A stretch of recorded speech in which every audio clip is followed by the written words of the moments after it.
फिर तुम मिले भाग 6। जोया को पकड़ करके कबीर दूसरी तरफ हो जाता है, जिसकी वजह से वह झूमर उसके ऊपर नहीं गिरता है और वह बच जाती है। वह लड़की जिसने जोया को गिराने के लिए झूमर गिराया था तो कोई और नहीं बल्कि जन्नत थी। जन्नत सीढ़ियों के ऊपर खड़ी थी और गुस्से से पैर पटकते हुए वह खुद से कहती है, आज भी तुमने उसे बचा लिया, लेकिन कल परसों क्या करोगे तुम? मैं रोज इसे मारने की कोशिश करूंगी, देखती हूँ तुम कब तक उसे बचा पाओगे। इतना कह करके वह मुस्कुराते हुए वहां से चली जाती है। उधर जोया कबीर के साथ बैठी हुई थी और तेज तेज सांसें ले रही थी। कबीर उसे संभालने की कोशिश कर रहा था, पर जोया नॉर्मल नहीं हो रही थी और वो बेहोश होने वाली थी। वह बेहोश हो जाती है। कबीर उसे अपनी बाहों में उठा करके वह उसे एक रूम में ले जाता है और डॉक्टर को बुलाने के लिए अपने पार्टनर से कह देता है। डॉक्टर आकर के जोया को चेक करते हैं तो वह कहते हैं कि जोया को बहुत ही ज्यादा आराम की जरूरत है और केवल टेंशन की वजह से उसे चक्कर आया है। इसलिए कोशिश करिए कि जोया कुछ वक्त तक टेंशन से दूर रहे। और फिर वह कुछ मेडिसिन्स लिख करके कबीर को उन मेडिसिन्स को मंगवाने का कह देते हैं।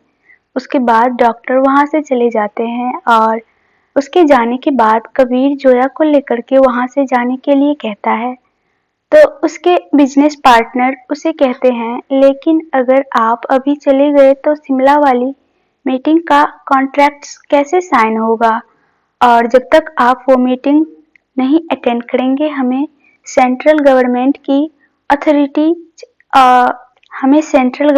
की अथॉरिटीज इस प्रोजेक्ट को करने की परमिशन नहीं देंगे। और अगर हमें उनकी परमिशन नहीं मिली तो इस प्रोजेक्ट को अगर हमने कर भी लिया तो भी गवर्नमेंट इसे गैर कानूनी करार दे देंगे और हमारा पूरा पैसा लेबर सब बर्बाद हो जाएगा। उसकी बात को सुनकर के कबीर कुछ सोचने लगता है और कहता है, एक काम करिए, तैयारियां करें आप और जन्नत को फोन करके बुला लीजिए। हम उसको लेकर के आज ही शिमला के लिए निकल जाएंगे और हम उम्मीद करते हैं कि जोया तब तक रिकवर हो जाएंगी, क्योंकि अब हमने इतना पैसा इतना टाइम प्रोजेक्ट में दिया है तो हम किसी भी तरीके से इसे बर्बाद नहीं होने देंगे।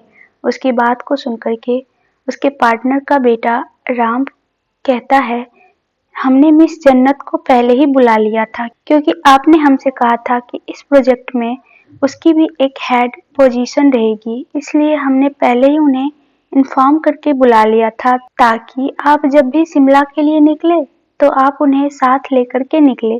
क्योंकि अगर आप सेंट्रल के पास पूरी टीम के साथ नहीं जाएंगे तो हो सकता है इस बात को निगेटिव में वो ले जाएं। इसकी बात को सुनकर के कबीर हाँ कह देता है। उसके बाद वो जोया के पास ही बैठा रहता है। सब लोग वहां से चले जाते हैं और शिमला जाने की तैयारी करने लगते हैं। कबीर को समझ नहीं आ रहा था कि जोया को अचानक से क्या हुआ है और किसने उसके ऊपर झूमर गिराने की साजिश की। वो किसी को कॉल करता है और कहता है, एक काम करिए, आप पता लगाइए कि आज की साजिश के पीछे कौन था। उसकी बात को सुनकर के उसका आदमी कुछ कहता है, जिसे सुनकर के कबीर हाँ कह करके फोन रख देता है। उधर वह आदमी कबीर की बातें सुनते ही तुरंत किसी जगह के लिए निकल जाता है, क्योंकि उसे कुछ पता करना था। वही कबीर जोया के पास में बैठा हुआ था। वो जोया के हाथ को अपने हाथ में लेकर के कहता है, अगर आज आपको कुछ हो जाता तो हम खुद को कभी माफ नहीं कर पाते। हमें नहीं पता कि यह कैसे और किसने आपके खिलाफ साजिश रची है, पर हम किसी को भी आपको हमसे छीनने नहीं देंगे। आज आपको उस हालत में देख करके हमारी सांसें अटक गई थी और लग रहा था कि हमें सांस आना मुश्किल हो गया है। आज पता चला है कि आप केवल हमारे लिए एक एम्प्लॉय नहीं हैं, बल्कि आप हमारे लिए बहुत मैटर करती है। हमें नहीं पता यह कौन सा जज्बात है जो हमारे दिल में आपको लेकर के पनप रहे हैं, पर हम इतना जरूर जानते हैं कि आपको देखकर कि जो एहसास हमें हो रहा है वह हमें पहली बार किसी को देख करके हो रहा है और हम इस एहसास के साथ अपनी पूरी जिंदगी गुजारना चाहते हैं। हालांकि हम जानते हैं कि ये एहसास एक तरफा है, क्योंकि हम जहाँ तक जानते हैं आपके दिल में इस एहसास के लिए कोई जगह नहीं है। हम उस दिन का इंतजार करेंगे जिस दिन हमारा दिल इस एहसास का नाम हमें बता देगा।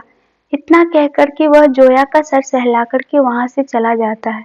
जोया को जैसे ही होश आता है, वह अपने बगल में कबीर को खड़ा पाती है। कबीर को देख करके जोया तुरंत अपनी जगह से खड़ी होती है और उठ करके अपने सर पर हाथ रख करके कबीर से कहती है, हमारा सर क्यों दर्द हो रहा है, हम कहाँ पर है, इस वक्त आप बता सकते हैं।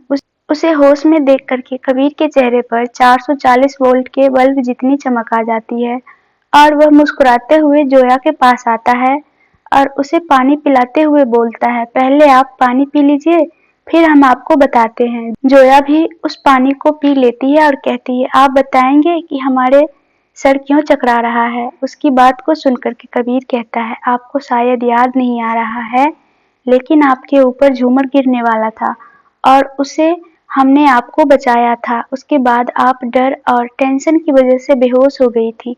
डॉक्टर ने आपको देख लिया है, इसलिए आप बिल्कुल भी परेशान मत होइए और प्लीज जल्दी से तैयार हो जाइए, क्योंकि अगले आधे घंटे में शिमला के लिए निकल रहे हैं, क्योंकि हमें सेंट्रल अथॉरिटीज से परमिशन चाहिए।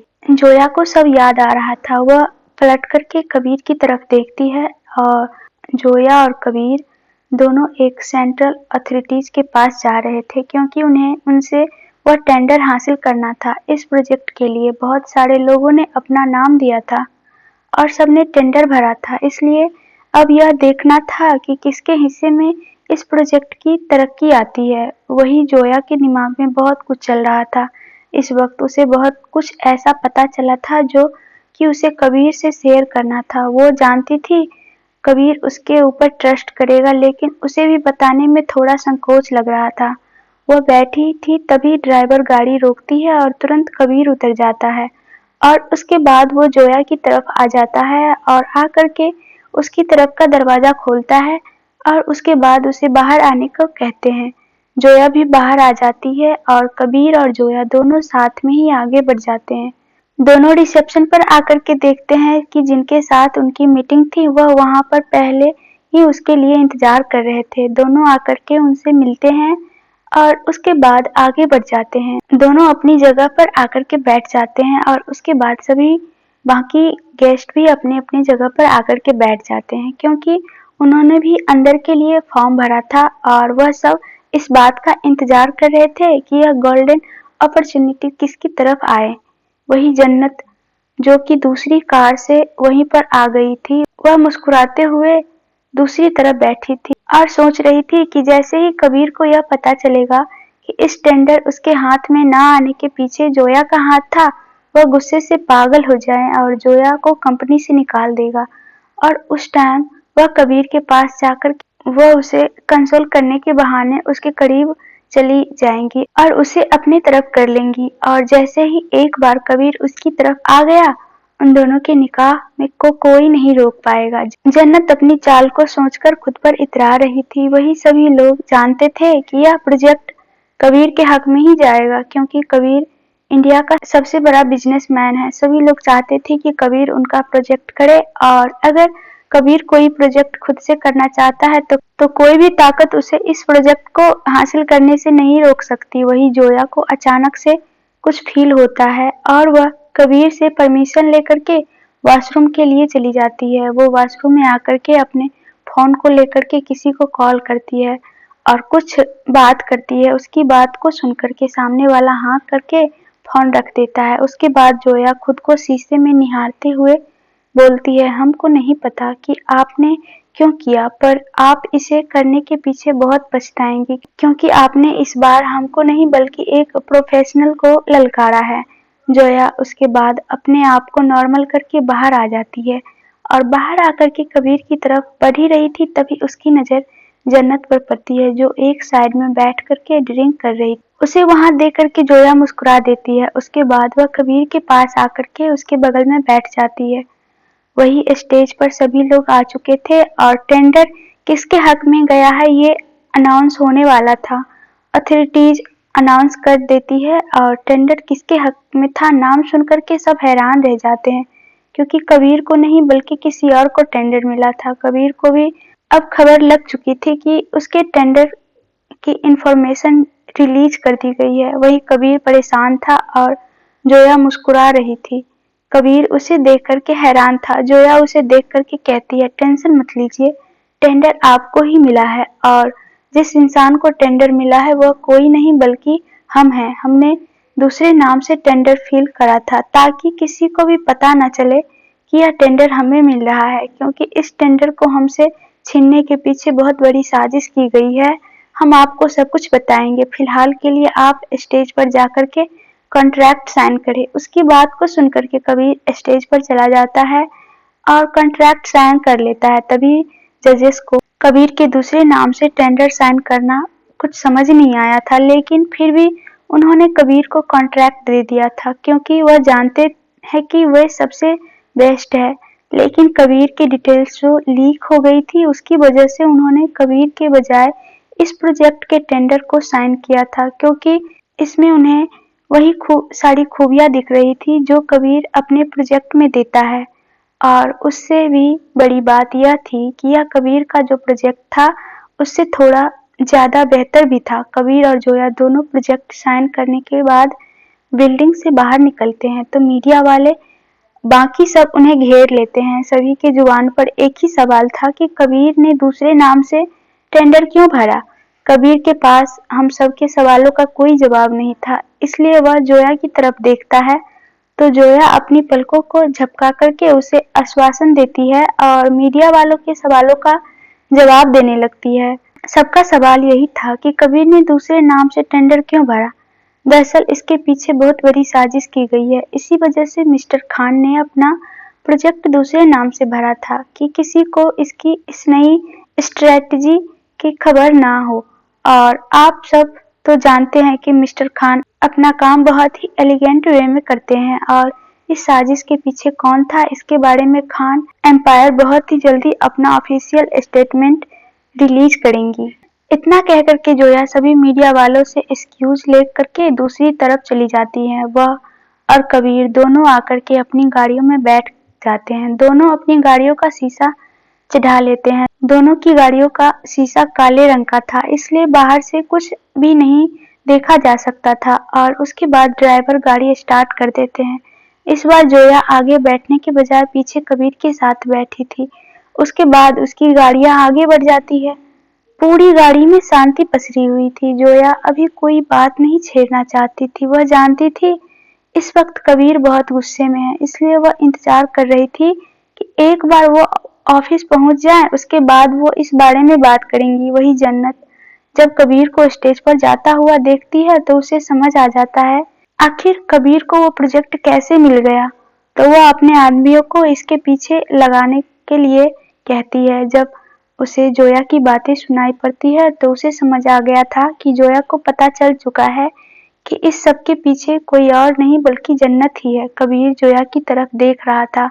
जोया कहती है, सर हम जानते हैं आप हमसे बहुत कुछ पूछना चाहते हैं, पर अभी सही वक्त नहीं है। एक बार हमें ऑफिस पहुंच जाने दीजिए, फिर हम पूरी ऑफिस के सामने आपको सब कुछ सच सच बताएंगे, क्योंकि ऑफिस में भी सब कोई हमसे यही सवाल करेंगे कि आखिर हमने क्यों टेंडर भरा। इसलिए हम बार बार अपनी बात नहीं दोहराना चाहते, इसलिए एक बार हम ऑफिस पहुंच जाएं, फिर हम आप सबके सवालों का जवाब देंगे। उसकी बात को सुनकर के कबीर हाँ में सिर हिला देता है और आंखें बंद करके बैठ जाता है। करीब आधे घंटे बाद दोनों वापस ऑफिस में थे। कबीर और जोया दोनों उतर करके अंदर की तरफ बढ़ जाते हैं। अंदर जा करके ज्यादातर एम्प्लॉयज कबीर को कांग्रेचुलेशन बोलते हैं और उसे ग्रीट करते हैं। वही सब जोया को अजीब नजरों से घूर रहे थे और जन्नत एक साइड में बैठ करके वो कबीर को क्या कहानी सुनाएंगे जिससे वो कबीर के गुस्से से बच जाएंगी, यही सोच रही थी। सभी की घूरती हुई नजरों को अपने ऊपर जोया बहुत ही बखूबी से महसूस कर रही थी। कबीर भले ही सबसे मिलकर उन्हें थैंक यू बोल रहा था, लेकिन उसकी नजर लगातार जोया पर ही थी।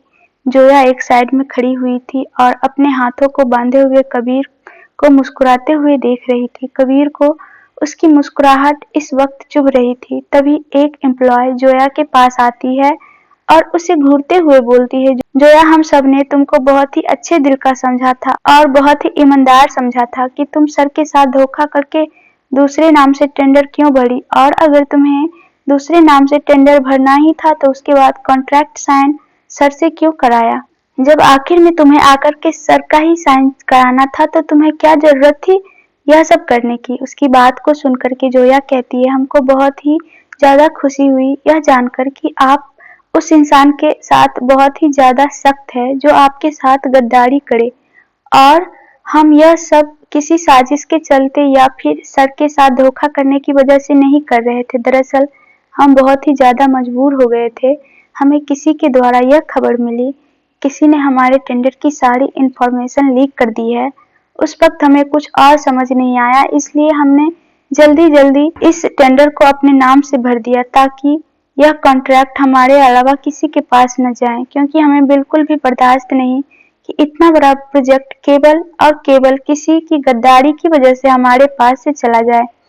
इसलिए हमने यह कॉन्ट्रैक्ट दूसरे के नाम से भर दिया, और उस वक्त हम सर को बता नहीं पाए क्योंकि वहाँ बहुत सारे लोग इकट्ठा हो गए थे। लेकिन आप सब बिल्कुल भी चिंता मत करिए, यह जोया अपनी जान दे देगी पर कभी भी किसी के साथ गद्दारी नहीं करेगी। उसकी बात को सुनकर के कबीर मुस्कुरा देता है और बाकी सारे ऑफिस के एम्प्लॉय जोया के काम उसके लिए बहुत सारी तारीफें करते हैं और तालियां बजाते हैं। जोया सबको शांत करवाती है और फिर कबीर के पास आकर के कहती है, हम उम्मीद करते हैं सर कि आप नाराज नहीं होंगे हमसे।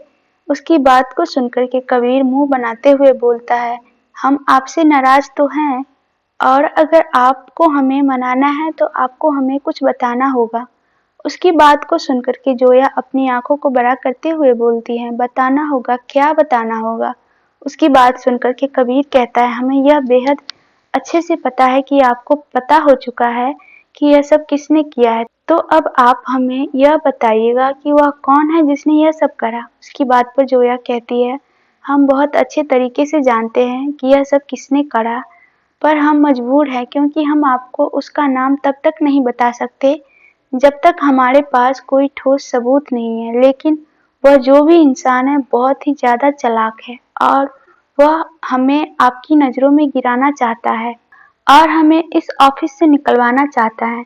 उसने यह सब हमारे नाम को लेकर के किया है। दरअसल हमारे कुछ कॉन्ट्रैक्ट्स ऐसे हैं जो बहुत ही मजबूत है बिजनेस वर्ल्ड में, और उन्हीं लोगों से हमें खबर मिली कि जिस भी इंसान ने यह इंफॉर्मेशन लीक की है उसने हमारे राइवल्स तक यह बात हमारे नाम से ही पहुंचाई गई है। उसने उन सब से यह कहा कि वो हमने करा है और उनके बदले हमें पूरे 5 लाख रुपये चाहिए। हमने उनका इतना बड़ा काम किया है इसलिए वह बदले में 5 लाख रुपये दे दे, और उन्होंने उनके पास एक एड्रेस भी भेजा है। हमारे आदमी उस एड्रेस पर पहुंच चुके हैं। आगे देखते हैं, अगर हमें उस इंसान के बारे में एक भी नई खबर मिली तो हम आपको तुरंत बताएंगे। जोया की बात को सुनकर के कबीर अपना सर हाँ में हिला देते हैं और कहते हैं, हम कभी नहीं सोचा था कि कोई हमारी कंपनी के लिए इतना ईमानदार होगा। मिस फारूकी, हमें आपसे बहुत सारे एक्सपेक्टेशन थे। हमें लगा था आप अपने काम में अपना बेस्ट देंगी, पर आज आपने साबित कर दिया कि आप अपने काम में नहीं बल्कि हर चीज में अपना बेस्ट देंगी, फिर चाहे वह दिमाग की बात, चाहे लोगों को बचाने की, चाहे सिचुएशन संभालने की। उसकी बात को सुनकर के जोया हंस देती है। उसके बाद कबीर और जोया दोनों वापस अपने कैबिन में चले आते हैं। वही जन्नत को भी जानकर के बहुत ही ज्यादा खुशी मिली थी कि जोया यह नहीं पता कर पाई कि उसके पीछे वह है। हालांकि उसे ज्यादा वक्त नहीं लगेगा यह पता करने में, इसलिए जन्नत को उसने अपने पीछे जितने भी सबूत छोड़े हैं उन्हें मिटाना होगा। वह कबीर से यह कह करके वहां से चली जाती है कि अब जब यहाँ का काम पूरा हो गया है तो वह वापस से भोपाल जा रही है, क्योंकि उसकी अम्मी की तबीयत थोड़ी ज्यादा बिगड़ गई है। तो कबीर भी उसके साथ चलने का कहता है, तो जन्नत कहती है, एक काम करिए, आप जोया के साथ आइएगा, अभी फिलहाल के लिए हम जा रहे हैं। इससे पहले कि कबीर कुछ और कहता, जन्नत वहां से चली जाती है। कबीर को बहुत अजीब लगता है क्योंकि जन्नत तो कबीर जोया को अकेले एक पल के लिए भी छोड़ने को तैयार नहीं रहती है, तो आज उसे छोड़ के अकेले कैसे चली गई, जबकि उसने खुद उसके साथ चलने के लिए कहा था। लेकिन फिर वो अपना सर झटक करके अपने काम पर फोकस कर लेते हैं। कल जोया और कबीर शिमला से निकलने वाले थे। कबीर को आज 1 बजे मीटिंग में जाना है और उस मीटिंग को वो अकेले हैंडल कर सकता है। इसलिए उसने जोया को उसके आश्रम भेज दिया था ताकि वह वहां पर सबसे मिल ले और उनसे उन सब की ज्यादा याद ना आए। जोया रुकना चाहती थी, वह सोच रही थी वह शाम को मिल लेंगी, लेकिन कबीर ने उसे अभी ही भेज दिया ताकि वह थोड़ा सा ज्यादा वक्त उन लोगों के साथ बिता ले। वही कबीर की बात को मानते हुए जोया भी वहां से चली जाती है। उसके जाने के बाद कबीर भी अपने काम में बिजी हो जाते हैं। वही जोया आश्रम के लोगों के साथ एंजॉय कर रही थी, लेकिन उसे कबीर की याद भी आ रही थी। वहीं जैसे ही 1 बजते हैं, कबीर तुरंत अपनी जगह से उठ करके अपनी मीटिंग के लिए निकल जाता है। कबीर को आज मीटिंग में काफी सूना सूना लगता है, क्योंकि उसे आदत हो चुकी जोया के साथ की। वो अपनी मीटिंग को खत्म करने के बाद वह जोया को उसके आश्रम से पिक करता है, उसके बाद उसे लेकर होटल आ जाता है। कबीर और जोया दोनों बहुत ही ज्यादा थके हुए थे, इसलिए दोनों डिनर करने के बाद सीधे जाकर के सो जाते हैं। अगली सुबह कबीर और जोया को वापस भोपाल के लिए निकलना था। दोनों को सुबह जल्दी निकलना था और कार से निकलना था, क्योंकि जोया को कार का सफर बहुत पसंद था और उसने कबीर से रिक्वेस्ट की थी। और जोया कुछ रिक्वेस्ट करे और कबीर उसे ना माने, ऐसा तो हो ही नहीं सकता था। इसलिए कबीर और जोया दोनों सुबह जल्दी भोपाल के लिए निकल लिए, कार से निकल जाते हैं। अभी उसका आधा रास्ता भी नहीं बीता था, तभी कबीर और जोया देखते हैं कि एक लेट स्लाइड्स ऑकर हो गई है, जिसकी वजह से रोड जाम हो गई है। दोनों गाड़ी वापस लेकर के पीछे की तरफ जा रहे थे, तभी वह देखते हैं कुछ उपद्रवी लोग वहां आ जाते हैं और प्रोटेस्ट करने लगते हैं। अभी अभी गवर्नमेंट ने एक नई योजना लॉन्च की थी, जिसके खिलाफ यह लोग प्रोटेस्ट कर रहे थे। लोगों ने गाड़ियां जला रहे थे और उनके ऊपर पेट्रोल की बोतलें फेंक रहे थे। कबीर जोया दोनों अपनी गाड़ी से उतरकर भागने लगते हैं, क्योंकि इस वक्त वहां पर रुकना खतरे से खाली नहीं था। दोनों भागते भागते शहर के दूसरे कोने पर पहुंच जाते हैं। यहाँ पर माहौल थोड़ा शांत था, इसलिए दोनों रुक करके आराम करने लगते हैं। तभी उसकी नजर एक रिपोर्ट पर पड़ती है, जो कि वहां पर मौजूद था।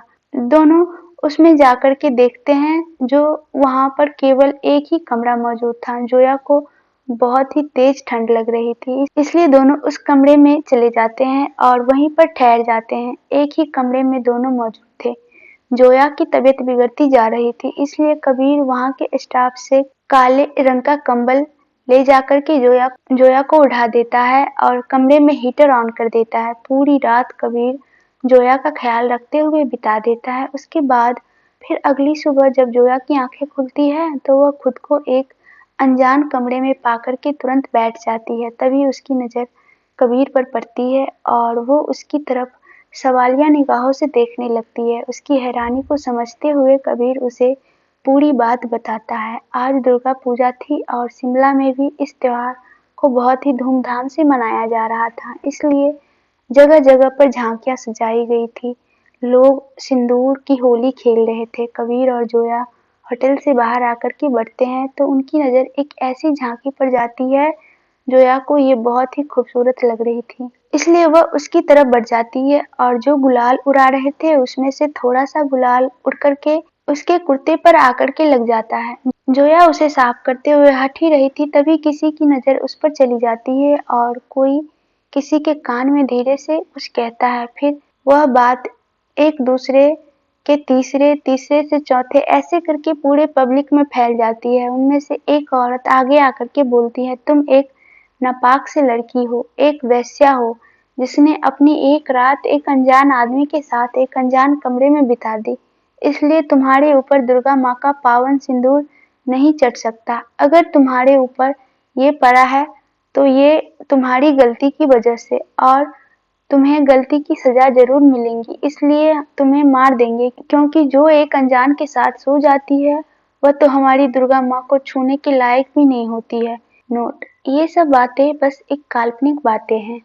वह सभी औरतें अपने कदम जोया की तरफ बढ़ा रहे थे। तभी कबीर उसके और जोया के बीच में दीवार बन के खड़ा हो जाता है और कहता है, उन्होंने कोई गुनाह नहीं किया, और अगर आपकी देवी माता को यह गलत लगता है तो वह खुद ही सजा देती। आप लोगों को किसी ने भी हक नहीं दिया कि वो आप किसी को भी चीज की सजा दे सके। उसकी बात को सुन करके वो सभी औरतें एक ही सुर में बोलती हैं, नहीं नहीं, हम इसे सजा देंगे क्योंकि इसने गलत किया है और गलत करने के बाद हमारी देवी माता को स्पर्श करके उन्हें भी अपवित्र कर दिया है। अब अगर तुम इसे बचाना चाहते हो तो तुम्हारे पास एक ही रास्ता है। तुम्हें तुम्हारे और इसके बीच जो रिश्ता है, जिसकी वजह से तुम दोनों एक साथ एक दिन एक कमरे में ठहरे हो, उसे कोई नाम देना होगा, नाम देना होगा। आप कहना क्या चाहती है? हैरान होके कहता है। उसकी बात को सुन करके वो सभी औरतें कहती हैं, तुम्हें अपने और इसके रिश्ते को एक नाम देना होगा। तुम्हें इससे शादी करनी होगी ताकि तुम दोनों का एक साथ एक कमरे में ठहरना जायज हो सके। उन सभी की बातें को सुनकर के कबीर और जोया दोबारा हैरानी से एक दूसरे की शक्ल देखते हुए और उन औरतों से पूछती है, क्या आपको मालूम नहीं कि आप क्या कह रही हैं? इतनी भी बड़ी कोई बात नहीं हो गई है जिस वजह से आप हमारी किसी से भी शादी करवा दे। जोया इस बात को कहते हुए हाँफ रही थी। उसे हाँफते देख करके कबीर उसके पास आता है और उसकी पीठ को सहलाते हुए इधर उधर देखता है। उसे थोड़ी दूरी पर एक दुकान दिखती है। वो वहां जाकर के एक पानी का बोतल लेता है और उसे जोया की तरफ बढ़ाते हुए बोलता है, आप पानी पीजिए और शांत रहिए, हम देखते हैं इन लोगों को। वो सभी औरतें कबीर को गुस्से से घूर रही थी, पर कबीर को उनके घूरने से कोई फर्क नहीं पड़ रहा था। वहीं उन औरतों के पीछे एक लड़की खड़ी थी जो कि कबीर को जोया का ख्याल रखता देख करके मुस्कुरा रही थी। वही कबीर उन औरतों के पास आकर के कहती है, आपको कोई हक नहीं होता कि किसी को भी किसी से भी शादी करने के लिए मजबूर करने का। उन्होंने हमारे साथ एक कमरे में रात जरूर गुजारी थी, पर हमारे बीच कुछ भी ऐसा नहीं हुआ था जिसकी वजह से इनके दामन पर दाग लगे। यह पहले भी पाक थी और अब भी पाक है, और आप जो भी कह रही हैं हमें बिल्कुल भी समझ नहीं आ रहा। जिस बात को आप उठाना चाहते हैं वह सब हुआ ही नहीं है, तो आप क्यों हमें और उन दोनों को परेशान कर रही हैं? वह सारी औरतें कबीर को इग्नोर करके जोया की तरफ बढ़ती है और आकर के उसे घेर लेती हैं। उसमें से एक चाकू लेकर के जोया की तरफ बढ़ रही थी। वो चाकू उसके पीठ में चुभने ही वाली थी कि तभी वह सब देखते हैं कि उन सब के बीच कबीर आता है और जोया की मांग में माता का चढ़ा हुआ सिंदूर लगा देता है। वहीं जोया जिसने इसे अपना आखिरी वक्त समझा, वह आंखों को बंद करके अल्लाह को याद किया था। वो अपनी मांग पर कुछ महसूस करते हुए आंखों को खोल करके देखती है तो उसकी नजर कबीर के हाथों पर पड़ती है जिनमें सिंदूर लगा हुआ था, और उसे अपने माथों और नाक पर कुछ लाल लाल सा नजर आ रहा था। इसलिए वह अपनी उंगलियों को अपने माथे पर और अपनी मांग पर छू करके देखती है और फिर उसे देखती है तो उसे वह सिंदूर लगा हुआ नजर आता है, जिसे देख करके उसकी आंखें बड़ी हो जाती है और हैरानी से कबीर की तरफ देखती है।